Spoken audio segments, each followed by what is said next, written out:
Can you see it right? Yes. Get this off there. Okay, great.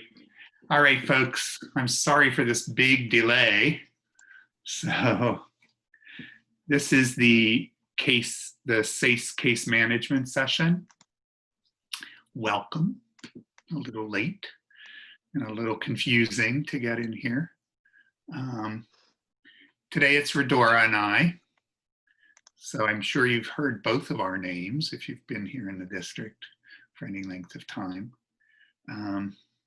We're starting each session, next slide, with this Zoom toolbar, which obviously is something that some of us are continuing to have problems with in the district also. But we'd appreciate it if you would be on mute unless you want to ask a question. If you feel comfortable using your video, then that's number 3. You can just turn that on and off there on that toolbar at the bottom of your page for Zoom.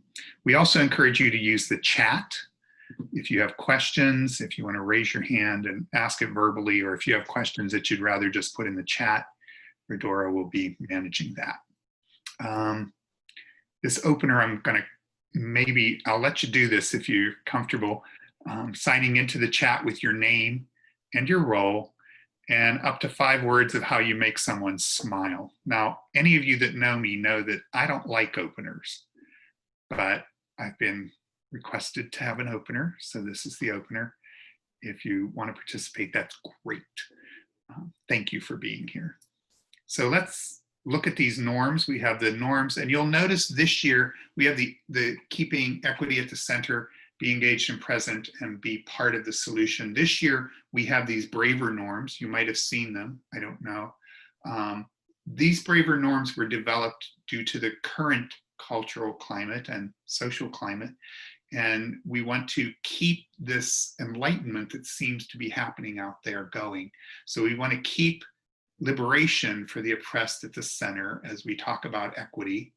We also want to be part of the solution toward that liberation, and that's part of being engaged and present. And we want to be part of the solution. And sometimes being part of the solution requires us to have to be comfortable in our discomfort. And we need to be aware of that.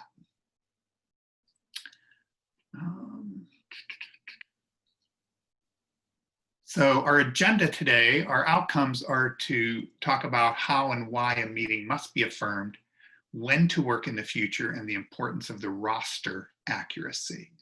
So the signing in, I think most of you know about, but let's go over that. If you have a SEIS account, you should know how to sign in, but I'm going to go there. We also have this links resource. So if you click on that link, it'll take you to a variety of resources that you can manage. So if you save that link, you'll have the access to those resources. Signing into SEIS is you go to beta.sais.org and that second sign-in one. If you don't have a SEIS account, then you'll need to email us at seishelp@sfusd.edu, and we can get you an account as long as you're an employee. If you forget your password, there is a forgot password link. It does not always work, but always try that first and you can reset your password yourself. Obviously, you sign in like you sign into anything else. So your SEIS dashboard is the first thing you're going to see when you sign in. And if you scroll down, you're going to see a drop-down menu that's on your home page and all kinds of different things. You're going to have that black bar at the top, those are all drop-down menus. After that is the SEIS software update news, and that comes from the big guys in San Joaquin who developed this program. And then under that is the local news. Those are the things that we talk about in San Francisco, and we can add to that or take things out of that. And we try to keep updates up there. We're not always good at it, but one of the things that we try to keep there is where to get access to the translation and interpretation services when you need them. So if you don't know how to get that, you should be able to access that from the local news. You're also going to see those students and meeting alerts and all that stuff. And we'll go into each of those as we scroll down here. So next slide. You should have this circle, and it should be blue and green, or maybe just blue, depending on your caseload. But this should reflect the number of students on your caseload. The blue students are students who have an IEP. They've already been determined to be eligible for special ed. Anyone that is green or has a green dot next to their name are going to be students who are their eligibility is being determined. They have not had their initial IEP yet. If an initial IEP has been held for that student and they still appear with a green dot, you are not going to be able to affirm. You're not going to have an affirm and a test button for that student. So know that. That IEP cannot be affirmed if it's an initial without a parent signature. Any other IEP, an annual IEP, a triennial IEP, triennial and annual should be together. An amendment for an IEP that is existing, any of those things can be affirmed with or without the parent signature, and should be affirmed even without the parent signature within 7 days after the meeting. Because if it's not affirmed, then it's going to continue to show as not being done. But for initials, you can't affirm until you have the parent signature. We are required to have the parent agree to receiving special ed services initially before we can make them eligible. Right? If you have questions, stop me, please. Next slide here. The follow-up, and you should have this for your students on your caseload. It's going to be the unaffirmed IEPs, the unaffirmed amendments, and any unsigned IEPs. Now, we know that not all IEPs get signed. That's a matter of life, but most of them should be. There should be few exceptions. We are always required to try to seek signature. So if you have unaffirmed IEPs and they're meetings that have been held, please do not affirm within that 7-day period or by that 7-day period if you don't have a signature from the parent. You should still go ahead and affirm. Now, we have the electronic signature, and I would encourage you to use that during this time. So if you use the electronic signature, it's going to put you in that pathway of having it signed, and it'll automatically come up then, and we'll be able to affirm automatically. So it's very important. The reason that it's important is the inaccuracy of data, and that impacts the allocations at the school sites. It impacts the timelines for that student, and those are critical areas. We want to make sure that you have enough staff to provide the services that are there.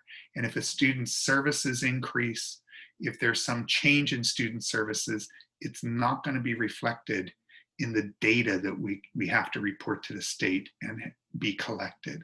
Also, the timelines are going to say, it's going to say in terms of timelines that the student doesn't have any services, when in fact they do. So you always want to affirm as soon as possible. If you get a signature quickly, affirm that IEP. If you want to wait that 7 days to try to get that signature, that's fine, because you can still use the paper process to get a signature. But you also should be using that electronic signature, and that'll help to take care of some of the unaffirmed IEPs. We can definitely get that data more accurate. The same with amendments. If it's a student who is an ongoing student already determined to be eligible, you can affirm that without parent signature. You can go back in if you get a parent signature later and note that it was signed. And that's an actual pretty easy process that your content specialist should be able to guide you through. If not, let us know, we can help with that. The meeting alerts are good to have simply because they tell you when an IEP is coming due within the next 30 days for any annual. For triennials, you get 75 because it requires the assessment plan and it requires that longer time frame to complete the assessments. There's still some questions about assessments right now and that process that are getting worked out. But use these. If you click on the red on your caseload, it's going to show you everyone whose annual IEP is overdue. So if you have an IEP that you've held that meeting, but it's not affirmed, it could show up as overdue. So you need to make sure that you get it affirmed as soon as possible. If you have sent it out for electronic signature, it's not going to let you do that. So know that. You're not going to have access to any of those pages. You're not going to be able to do anything with it. So until you get that back or that time period of those days expires, then you're gonna be on hold for that one. But for any others that are longer than that, you want to check that and make sure, and you can do that right there. It's going to list who they are for you. It's the same with triennials. I also want to reiterate that triennials, matching the triennial date and the annual date is going to save you from having 2 meetings for that student in a year. When they don't match, it gets cumbersome. You can always shorten an IEP year, an annual year, to meet that date. You can't lengthen it. It makes sense also to have the triennial and annual match, because when you're having a triennial, you've had assessment. So you have current updated information for that student, and you want your goals and services to reflect the most current assessment information that you possibly can have. So it makes sense for those 2 dates to align. Are there any questions so far? Okay, let's move to the next slide. Meeting alerts. I talked about this, and that that information, it pulls directly from SEIS, and our issue here really is that this SEIS information and the affirming that information creates a transaction. So affirm is transaction. Transaction means that that goes directly to the state, and that's where we get our money. So if we have things that are overdue, if we have things that are not affirmed, if we have things that aren't showing as being done, because they're not going to recognize things unless it's been affirmed, then that's going to impact everything that we do. Okay.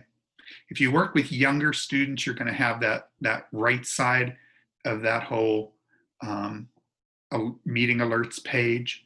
That's for kids who are 3 and under and turning 3 and all that, the little guys. They have a very specific system, and they manage that. The early ed folks manage that, and they do a really good job. But you could be at an elementary school and have some early ed programs. So if you're teaching one of those, you're going to be aware of that area. Otherwise, you're probably not going to have anybody in that or any numbers in that unless you have students and work with students who are 3 and under. Okay, let's go to the next slide. So you know that when you go to that black bar at the top of your login page, you get those drop-down menus. And if you go to student, you're going to see your list of students that you case manage, but you should also see any students that you might be a service provider for. And if you're you could be both a service provider and a case manager. If you're case managing, then you're the person that's going to have the ability to affirm that IEP. If you're a service provider, you will not. So you can do searches on SEIS, and we can talk more about that at another time. You can run saved reports under the reports area. There are goal banks there on SEIS, and if you need to use goal banks, I definitely encourage you to do that. I like the CARS goal bank, which is the first one that's there. I like it because it works with a developmental sequence, and it's graded in strands according to content areas that align directly with the standards. And it's really good to use because if you have a student who's in 8th grade, but has some skills in, let's say, the area of math and is really functioning at a 6th grade level, you can see what those skills are that are necessary to bring that student up to that 8th grade level. And it's really a helpful tool in that way. We also have the documents library. We try to keep it updated. There are parts of it that are still pretty sad, but we're working on that. And there's also the help center. There are 2 help centers actually in SEIS. You can, if you go to the SEIS help that's on there, and it's to San Joaquin, you're going to get that overview of all the big stuff. But if you go to SEIS help at sfusd.edu, you're going to get us, and we'll be able to respond to you specifically regarding San Francisco and the questions that you might have. I also want you to see under the Help Center on that black toolbar, you're going to see some resources for teachers, and you can use those. Those are short slide decks that are very helpful, I think, and you can use those if you have questions to check on things. But if you have questions, always contact your content specialist, and we'll get into that a little farther down, or your cohort special ed supervisor, or you can definitely email SEIS help at sfusd.edu. Otherwise, we don't see it. So teacher level users, we have the 2 accounts. We have accounts that are teacher level accounts, and we have site accounts. If it's a site account, that's someone who can see all of the students at that school site. They can't write anything, and they can't be assigned to specific students. They have to have a teacher level account to be assigned. So teachers have teacher level accounts, and that gives us the ability to assign you to specific students at your school site as either a service provider or a case manager. If you're the case manager, again, you're going to be that specific person, the only person who has the ability to affirm and attest your IEPs. Marianne, do you have something? You mentioned the different help desks, and Yeah. I wasn't aware of that. So could you clarify? I didn't see it in SEIS. Where do I find the local one? Yeah, the local one is us, and it's SEIShelp at sfusd.edu. Thanks. So that's the one that would come to specifically to us. If you use the one that's listed there on the homepage of SEIS, you're going to go over to the big guys that developed SEIS, and they're going to be able to give you generic answers, but oftentimes they'll refer you back to us anyway. And it's okay to email them. They're very responsive, and they're nice people, and they may be able to explain to you what it is. So don't be afraid to use either. But if you need help and more immediate help, and you need it that's district specific information, it's definitely SEIShelp at sfusd.edu. Okay. Let's see. So as a case manager, you need to be aware of the timelines for the IEP. That's really important because you're that person that's going to be held accountable for the timelines and that everything's done when it's supposed to be done. So definitely know that. You're also going to be the person, and I want to clarify, well, and I'll clarify it later, but I want to talk a little bit about progress reporting because I think it's important for everyone to know what we're thinking in terms of progress reporting. So SEIS case management, if you have the SEIS, if you click under students, you get a student change form down there at the bottom. You can look for IEP dates, but you can do an add student form. If you have a student that you need on your caseload who is not currently on your caseload, complete that add student form and submit it, and it'll come to us, and we'll be able to add that student to your caseload, whether they're in the district or not. If you have a student change form, if you need someone to be added as a as a service provider, use the student change form. If you need them to be deleted from your caseload because they've left your school site, use that form, or for any of those other reasons that you might need. If there's a change in student eligibility, if you're looking to notify of an address change or something like that, definitely use those forms. Address changes are still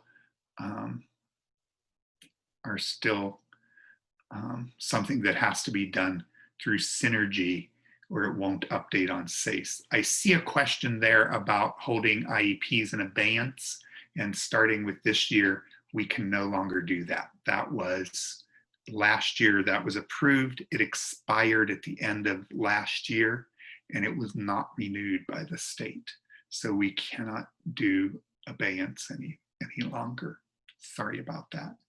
So comparing your rosters, your Synergy roster and your SEIS roster, and this site supervisors, the principals and assistant principals have been notified of this. It's really important that your SEIS roster matches what's in Synergy, and Synergy matches what's in SEIS. So if there's a student who's listed in Synergy as receiving SPED services and we don't have them in SEIS, we need to know that. So we need follow-up. So those rosters need to be compared. Obviously, if you have a kid with an IEP in SEIS, they should also have in Synergy, they should be acknowledged as having an IEP. So if they don't, if they're not acknowledged with a pathway, a special ed pathway in Synergy, that needs to be changed too. So comparing those two rosters is very important. I saw something else from Marianne, but I didn't get to read it. Is it, you want to say it, Marianne? No, I just said thanks. No, okay. Just thank you. Oh, okay, thanks. You're welcome. Okay, order of operations. I want to just go over this, that if we go to the next slide, an annual IEP is only allowed to be held once a year. So when you open an annual IEP in the future and you have that IEP, you need to indicate the purpose. Always remember to mark this, because if this doesn't get marked, that IEP, even if it's held and affirmed, it still gets listed as not having happened because that check mark isn't in there. So for an initial, obviously you can't affirm until we get a parent signature. So you're not going to have that ability because they're going to show up as green, and anybody that's green, you're not going to have the little affirm and attest button for. We can only do that when we get parent signature, and then we can change them to eligible. For annuals and triennials, you'll be able to affirm whether you have parent signature or not, and you should go ahead and do that. Annual, triennial, hopefully are going to be on the same date. For high school students, all of the high school teachers need to be able to include transition in that. So if you have an annual IEP at the high school level, you should check annual and transition.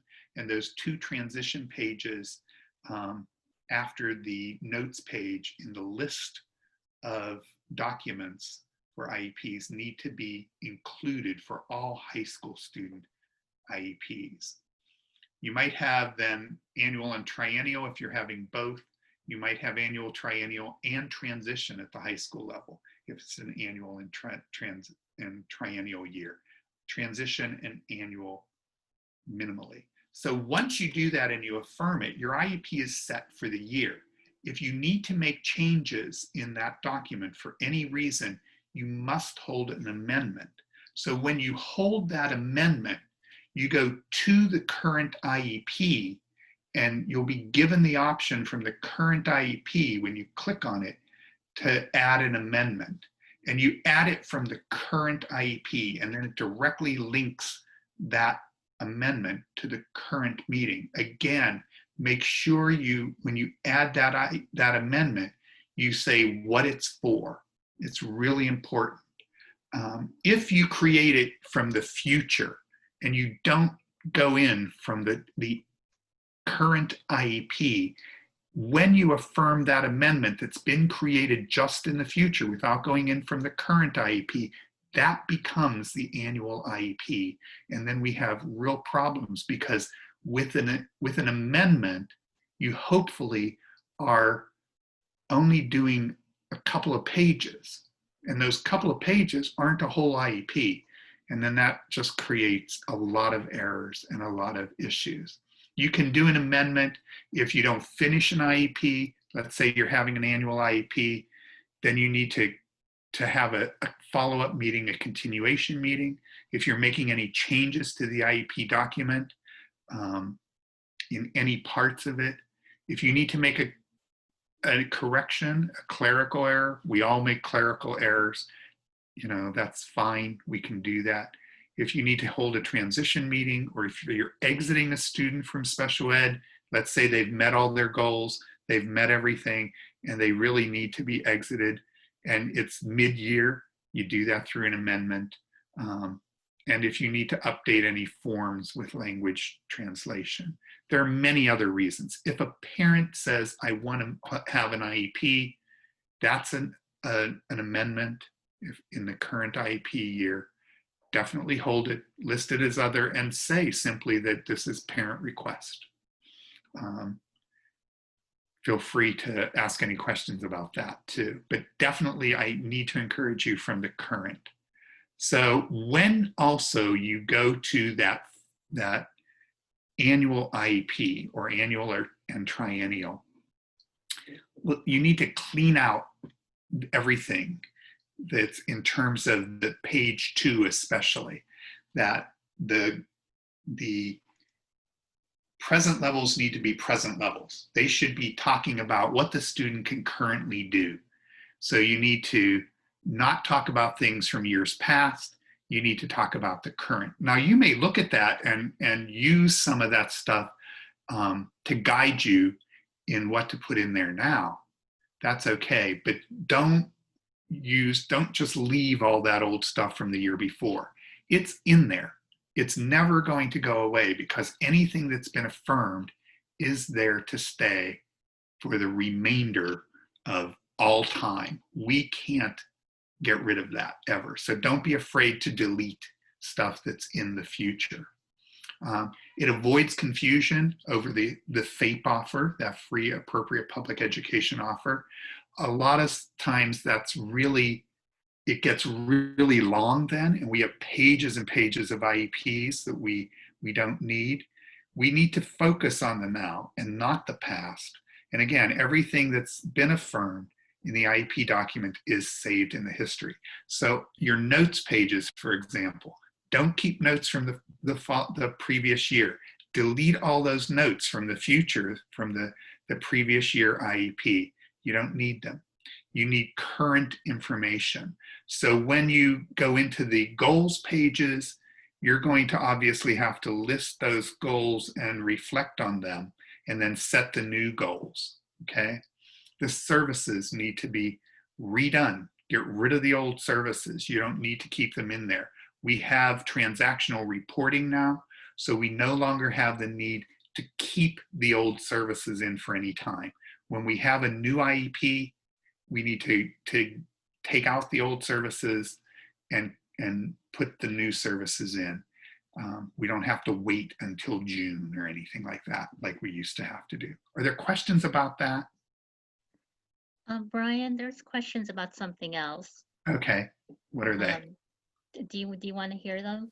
Yes, please. Okay, so someone asked, do we schedule the IEPs that were in abeyance first before we move forward with the ones coming due? Okay. What kind of timeline applies to the ones in abeyance if they were triennials? Mm-hmm. So those are good questions, actually. I would say that anything that is coming due, make sure, and this is the challenge, try to keep your current stuff as current as possible is what I would do, okay? So that you don't have stuff just backing up as being overdue. And these ones that were held in abeyance, try to get them done in line with that, but they're already held in abeyance. So continuing those and doing the ones that are coming due and scheduling those ones that were held in abeyance, it's going to be hard. It's going to be a lot of work, but that's what I would recommend, because they're already held in abeyance. You don't want to get You don't want to get backed up on the ones or you're never going to be able to catch up. It's going to be just that much harder. I forget what the third part of that question was. What kind of timeline applies to the ones in abeyance if they're triennials? Well, the triennials are a bit of an issue because there's still stuff being worked out about that, because the triennial assessments, there's real issues around that because it requires, the assessments require some level of face-to-face contact and working with that student. Like we can't give Woodcock Johnson's over the internet. We can't do those assessments. And a lot of the assessment process requires us to have direct contact with students. So I would hold those for sure, because we don't know yet how that's going to work. That is being discussed and they are trying to figure that out, but it's a challenge. So the triennials I would definitely hold on to, and you'll get more information about that. If you have annuals, and keeping up with your current annuals that are coming due is more of what I would work with. Okay, any other questions? Yeah, there's one. This person's students' annuals were supposed to occur in the spring but did not happen. Mm-hmm. Can she hold these annuals at the beginning of this year in the same meeting that I go over emergency learning plans, or do these need to be two separate meetings? So what you can do is you can hold an annual IEP and include the emergency learning plans within that IEP. It would be, let me think about that, because I'm a little reluctant to advise that. So let's get back to them on that one. That's a great question. Okay. Any others? Yeah, Brian, I'd like you were talking about not deleting or actually deleting service, which is awesome. We've never been able to do that before. Can you speak to the idea of when best to delete them? I mean, do you leave up the old services as you're having the meeting and then delete them prior to affirming? Does it matter? You know? Exactly what you said is right. So you leave the old services there during the meeting, and you update those services during the meeting. And when you update them, feel free to delete the old services before affirming immediately. Yes, exactly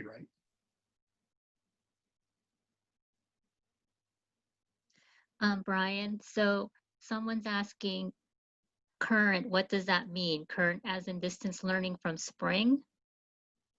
Current is whatever, when you click on the current IEP, whatever is there is the current IEP. So that's what we need to be working with.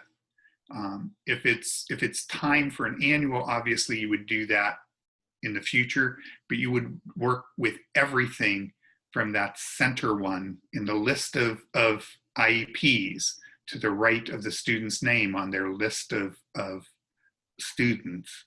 That center one is current IEP. Everything should be done from that document. Okay. Any other questions?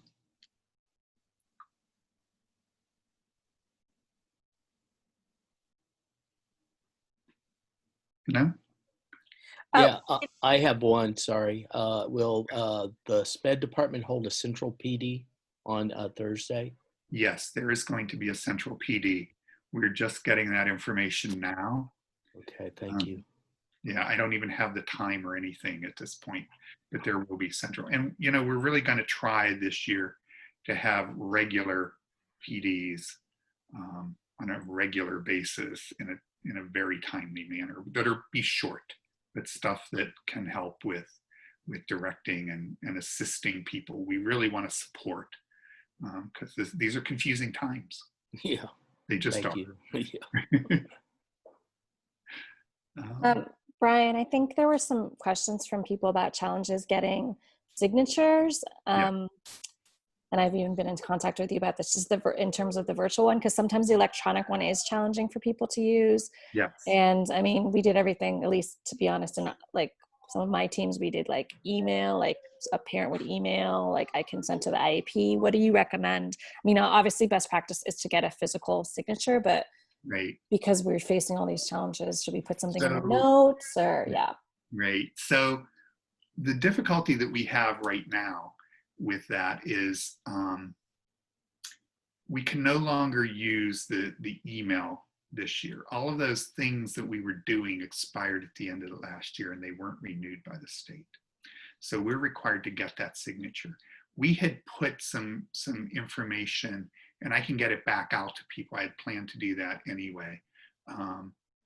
In that classroom that was created, the big classroom that was created after the support classroom, after the lockdown started, we did a Google Classroom that had a lot of information about the processes for all this. So if you need to get a physical signature from us for an IEP, there is a process in that page that when you click into that classroom, there's information that guides you specifically through how to send that information electronically to SEIS Central, and we will follow up with actually sending out those documents, getting them back, uploading them to SEIS, and then keeping that hard copy until people can go back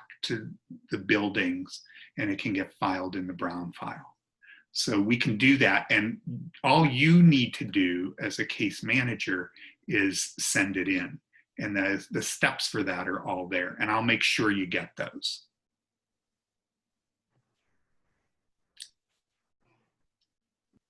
I would encourage can you clarify that, Brian? So you're saying about the physical signatures, can we still accept an electronic signature if we can get that? We can accept an electronic signature if it's an electronic signature. We were accepting emails that said, I agree with the IEP, and we can't do that anymore. We have to either have an electronic signature or a physical signature now. So if you use the electronic signature through SEIS, that's fine. But then if you can't do that for whatever reason, there is that way of using getting a signature that we're going to help facilitate and actually upload and everything for you. So referring to that classroom, and I'll get that information out to everyone, is important. Can I add in on that, Brian? Yes. For IEP for signatures from spring 2021, once we were on shelter in place, we created a Google form for all case managers that cannot reach parent through email or phone call. So they will fill out the Google form on students' information, parents' information, in order for us to send out the mail. But the problem is, for right now, the mails that we send out is not guaranteed that the parent will send it back to us. Right, it never is. Yes. Yeah, all we need is the effort. As long as we can demonstrate the effort that we've put into it, that's what's really important. Okay, I'm going to skip the Jamboard and go directly to the future IEP forms. And the 3 pages that are really something that please make sure they're current for each IEP are the present levels. They should talk about the current performance of the student. That becomes your baseline for the goals that you write in the need areas that are identified. So then the goals should be directly connected to those present levels in that form of the baselines reflecting the present levels And then that guides the services that you're going to figure out for that student, and then the offer of FAPE. So from present levels to goals to offer of FAPE, there should be a clear line that shows that that was the sequence. That's the meat of the IEP. The other stuff is all important and has to be there. But in terms of a student having an IEP that really shows that it's the IEP for them, and that there's significance to that IEP, and that it will give them benefit, educational benefit, to make progress educationally. That's what the state looks at, those three things in evaluating that. So be aware of that. Okay, next page. Brian, Yes. may I ask, so someone asked to speak to the idea of waiting to present new services at the meetings. Mhm. There was talk of not presenting new services as a draft. So in terms of services, that's correct. Services should not be, you shouldn't go in with that part filled out for the IEP. You should go in and say, you should go through the present levels, you should go through the goals, and then you should talk about, well, how are we going to meet those goals? And you should talk about, you know, this is what I'm thinking. Do people agree with that? Because we have to have team buy-in for those, right? And I think you should go in and not say, well, what are we going to do? And wait for people to figure it out. Guide that process, but don't write it down on that page. You can have a draft of everything except the services page. That's actually a really good point. So the services page should be done during the IEP meeting when they're agreed to per service. Okay. So amendments, again, open those from the current IEP, delete amendments that are empty or that have never been completed or were just partially completed and somebody else did it and you don't know where it's from. If you can't delete them, then let us know and we can. You can only affirm a transaction one time, so don't reaffirm in the future. Amendments are always part of the current IEP. I just really want to reiterate that, because every time you affirm, it's a transaction, and that's what the state pulls. They don't pull things that are not transactions. So things that are not affirmed don't get pulled. So it's important to have them be accurate. And this is just a list of all the stuff that they look for. Transactional reporting means that the state gets our data whenever they want it. It's a continuous thing that's happening. It happens every time we affirm. It's a transaction, and those transactions, as they happen, get affirmed. We still report to the state a couple times a year, but it's not the way it used to be at all. So when you have an IEP, it gets recorded to the state immediately. And we need to make sure that they're as accurate as possible, because they're the data points that give us our funding. And that's pretty important now. So, you know, there are over 9,000 students, or maybe just about 9,000 students, it varies, who are either SPED eligible or being determined for eligibility right now. So making sure that all of that stuff is completed. It's a huge challenge, believe me, as a teacher in the district, as a special ed teacher in the district. I am very aware of the challenges and getting this done, but do the best. That's all that I can say. Is I know it's tough, and just try to keep up with it as best as you can. If you need help, let us know. Let the content specialists know. Let the cohort supervisor know. Let your administration know if you need that. The next thing is progress notes. Progress notes are part of the requirement of what we do in an IEP process. We're required to produce those as frequently as their non-disabled peers get a progress report. Those are in the form of report cards. So every time there's a report card reporting period, we need to do progress notes. Progress notes should only be a report on goals. That's all you need to talk about. You don't need to talk about anything other than goals. So if you go in to the progress, the goals that are your goals, don't worry about other goals. If you have related service providers and they have goals, they need to do their own progress reports. Do your progress reports on the goals that you are responsible for.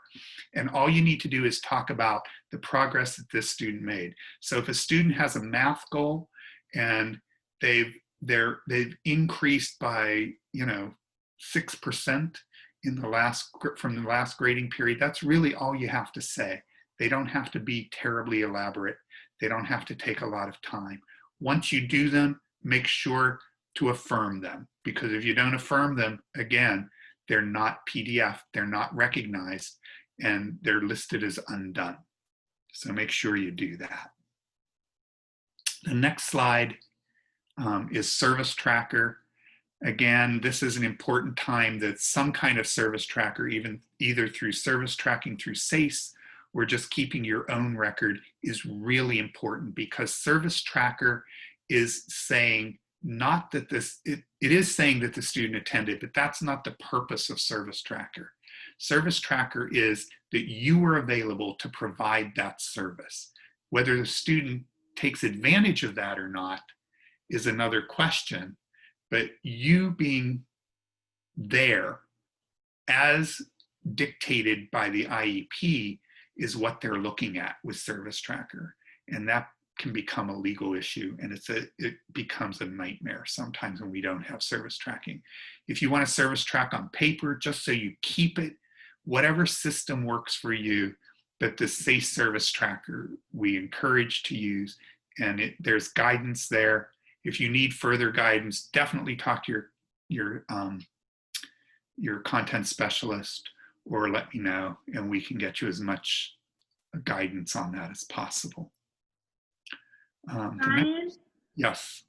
So for service tracking in the spring, my content specialist told me not to use SEIS because DLPs and ELPs aren't the services that are in the IEP in SEIS, so you would be undercutting, or most people would be undercutting services because of the difference in the DLP services versus the SEIS services.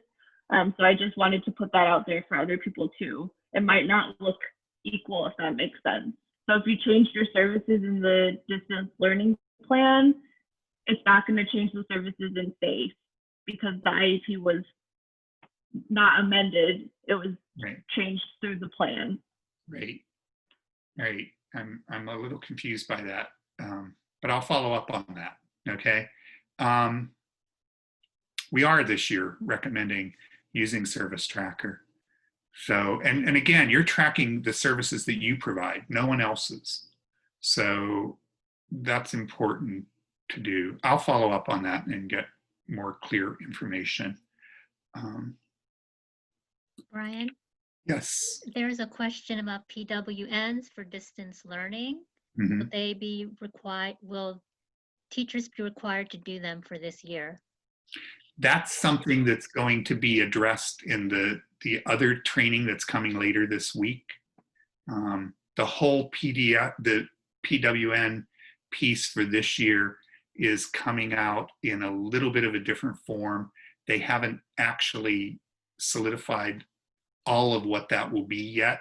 And as soon as they do, everybody will be trained in that. So that's going to be coming out this week. Okay. So the next one is the support. And again, SEIS help at sfusd.edu is us. You'll get me and Rhodora and DJ, and I think there are a couple of other folks on there. But always talking to your content specialist. If you have a department chair at the high school level or a liaison at the middle school level, talk to them. Talk to your site administration, because they should be involved too if you feel comfortable doing that. Or you can talk to your cohort special ed supervisor, depending on the cohort that you're in. But always check that toolbar in SEIS too, where there's the help, and where there are the reference materials and any of that stuff that's there. Definitely feel free to email SEIS support, but that's more systemic stuff that they're going to be able to give you more of the technical stuff of utilizing SEIS. Any questions before we go? We've gone over time. Thank you. I sent an email to the SEIS help. It was really about making sure you get the most current IEP with all the pieces, the amendment pieces in it. Mm-hmm. So. Yeah. Yeah. Now, when you click on amendments, you're going to have to click on amendments separately. They're not going to be part of the main document. So always know that. Yeah, but all those pages are separate if the person before you didn't itemize each of them. Yes. And when you go in to clean things out year by year, make sure you clean everything out of that, because sometimes things get carried over that shouldn't. So if it's from years before, take it out. And for each amendment, as you affirm that amendment, make sure if you're adding notes that you add just the notes from that amendment. Okay. If you have questions, please let me know. If there are areas that you need assistance with, let us know that. That will help guide our trainings and the information that we put out to you guys. Let me know what that information need is too. Okay. Thank you all very much. Thank you, Brian. Thanks.